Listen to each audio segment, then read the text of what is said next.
1700 is extremely lucky to be joined by Charlie Woods to talk about her personal solo project, Charlie Needs Braces. Charlie Woods is no stranger to performing, having shared a stage with iconic artists such as the Teskey Brothers and the 7-Ups. Charlie Needs Braces is now venturing on her own, creating live looping compositions heavily inspired by her Aboriginal heritage. Charlie's first collection of work, titled GuriNgai Girl, features Charlie experimenting with vocals, percussion, brass, looping to showcase 5 original compositions including What a Day, Dollar Signs, GuriNgai Girl, Forest Interlude and Fantastically Crooked. Charlie is back with a brand new EP called Daryung, which 1700 is lucky enough to hear a track from later in the show. We can't wait to hear all about her creative process and other exciting projects she has lined up. Let's give a warm welcome to Charlie Woods from Charlie Needs Braces. We love your music moniker, Charlie Needs Braces. Tell us a bit more about how that name came about. Well, in 2020, during the lockdown, I got braces and I also got a loop station. And so I thought it would be funny to, as I was writing new tunes and learning to use the loop station, to document the changing of the teeth. And it was just so ridiculous to have the braces with, I had like elastic bands, but I also wasn't thinking about in the future where, you know, I don't have braces anymore. I have plastic retainers at the moment. So I could change the name to Charlie Needs Retainers, but it doesn't really roll off the tongue. So I think I'm going to keep it Charlie Needs Braces or Charlie Had Braces or something like that. But I also like the episode of The Simpsons where there's that funny scene with Lisa needs braces, dental plan, that thing. So it sort of came from there as well. Yeah. I've watched that episode maybe hundreds of times. Yeah, it is brilliant. It's a good one. The early Simpsons is just phenomenal. We are so excited to hear your brand new single, Daryung, later in the show. Can you tell a meaning behind the song? Yeah, so Daryung in my mob, the GuriNgai, it means stingray, which is our totem. And so I wanted to write a song which was kind of celebrating the stingray, and we're saltwater people, so I wanted to also celebrate the area that our land's on, which is along the Hawkesbury River, opening up into the ocean, up on the central coast. So that's sort of where that idea came from. We'll be back with more Charlie Needs Braces after this break.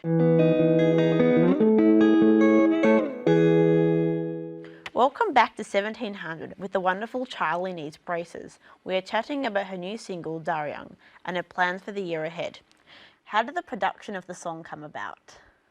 Well, I guess I wanted to have Didge a lot, and so we did get a guest into the studio, Arthur Day, to play some Didge on that track. And also my sister Miri is doing vocals, doing some BVs.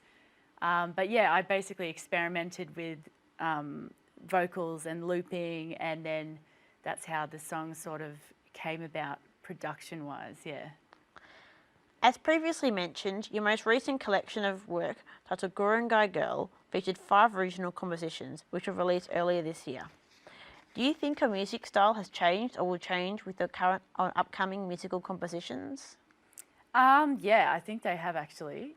I guess just through experimenting with the looping and what you can do, it is limiting, but with the limitations you can be creative. So I'm kind of experimenting more and more and becoming more and more confident with my songwriting in that, I guess, style. Yeah. Now, in your performances, you like to use live looping. Can you tell the audience how you learned to master this and how it works to create a story in your compositions? Well, the looping, as I said before, I started doing that in the 2020 lockdown, so I had a lot of time to work on it, and I mainly, to be honest, I mainly used YouTube. There's a lot of YouTube videos on live looping, but I have a few friends who are really good at looping, and I kind of got some some ideas and tips from them. In your original compositions, it is said you're exploring and learning about your family's personal Aboriginal heritage. Can you tell us a little more about how this process is evident in your work? I guess through particularly the songs that I've been doing on the album that I've been working on.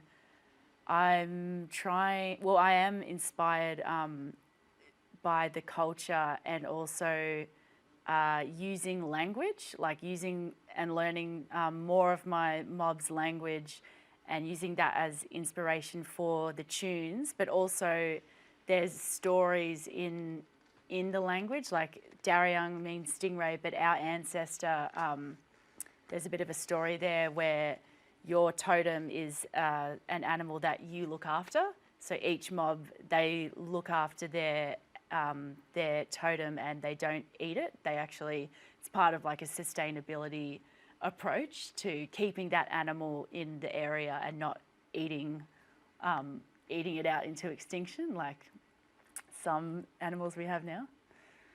You have performed at some iconic venues such as the Melbourne Music Week, the St Kilda Film Festival and the Firelight Festival. Have there been a particular highlight from the performances? I guess Melbourne Music Week, that was really fun because that was at M Pavilion, that big sculpture and artwork right in the city.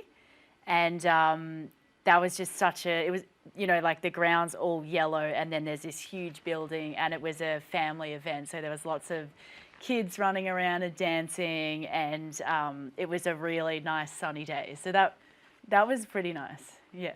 You're about to do some more performances of your brand new single, Daryung, in the next couple of weeks. Can you tell us about what the audience can expect?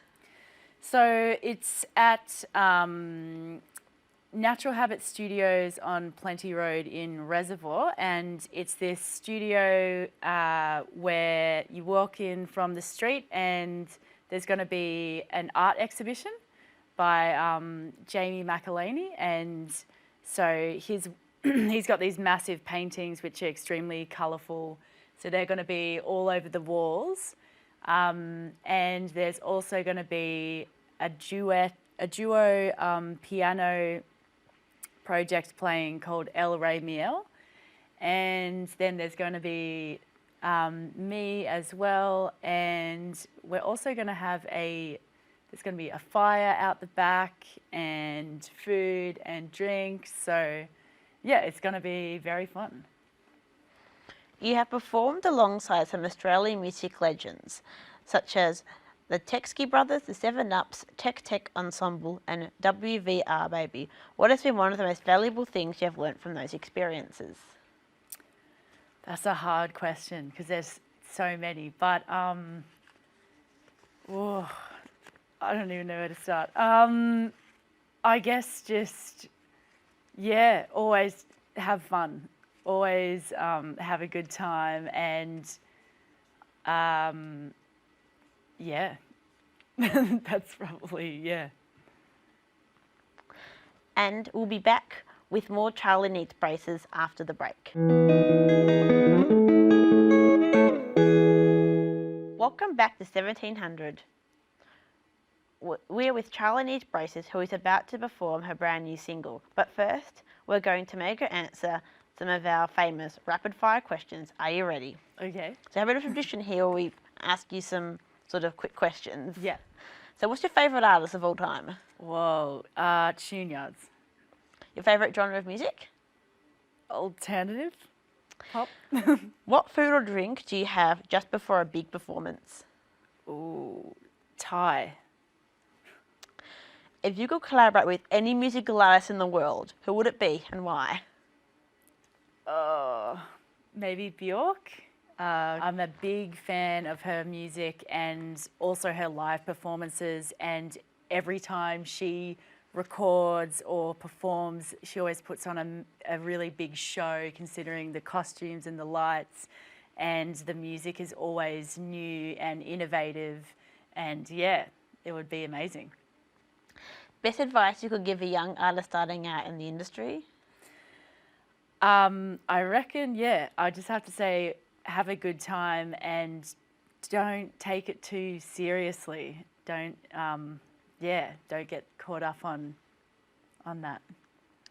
Finally, where can all your fans contact you via social media? What are your handles? At Charlie Needs Braces and Instagram or Facebook, and I'm also on TikTok. Well, awesome, Charlie. Well, thank you for chatting us with 1700. We cannot wait to hear your brand new single out shortly.